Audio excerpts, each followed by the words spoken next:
Looking at the forecast, we are going to be looking at some, quiet conditions to start off the work week. It goes from quiet to kind of interesting by the later part of the week, not because of the snow, but because just how cold things will be getting over the next couple of days because of that east wind. Right now from our Wells Fargo camera, we're looking at a temperature of 43 degrees, and basically the last couple of hours we've been bone dry, and that's what we're going to continue to see heading into the overnight hours. We'll have a ridge of high pressure develop over the next couple of days. That's going to make way for a lot of December sunshine the last full week of fall. So here's what's going to happen over the next couple of days. We're going to have basically what's a blocking pattern. We're having an upper level low up here near Anchorage. You can see those clouds moving through. Down here in our area throughout the Pacific Northwest, we'll have a ridge of high pressure, and along the basically the Rockies will be another low. So that's why it's going to allow that cold air to move through.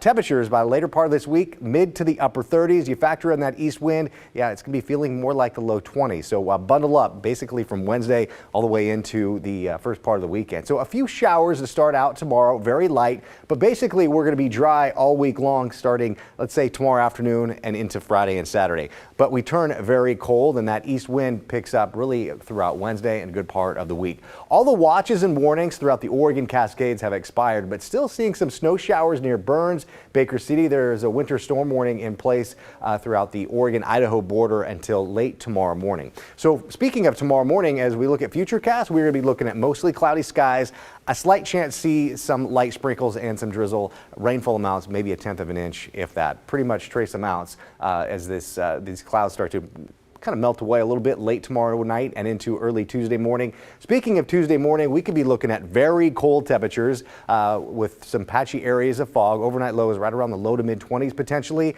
and we're not going to be warming up a whole lot, as I've been telling you, thanks to that ridge of high pressure that will keep us, giving us a lot of sunshine, but also that east wind is really going to be moving through. So highs in the mid to the upper 30s late this week, really Wednesday and into Friday and Saturday, and that cold air will be, or the precipitation wise will be far east of us near parts of the Midwest. And a cold week ahead, but we stay dry. Most models are showing that we're going to be staying dry all the way into Friday and into at least Saturday of the first part of next weekend. So looking at the Climate Prediction Center, we should be looking at temperatures in the mid to the upper 40s this time of year. Now we're going to be well below that over the next few days. Highs today, we topped out in the mid to the upper 40s. Scappoose was somewhat warm, 48 degrees, and along the Oregon coast you saw temperatures in the mid to the upper 40s earlier this afternoon. So the day planner, tomorrow, a slight chance to see some light sprinkles, mainly dry basically from the lunch hour and into the afternoon with a daytime high of 44 degrees. And it's going to be the low 40s to start off the week. But again, once we hit Wednesday and into Thursday and Friday, Britt, it's going to be downright chilly. Overnight lows in the mid to the upper 20s. So yeah, pull out extra jacket if you need. You'll need the shades, not the umbrella. And at this point, some models were hinting to maybe a little precipitation Sunday, but right now I'm calling it dry.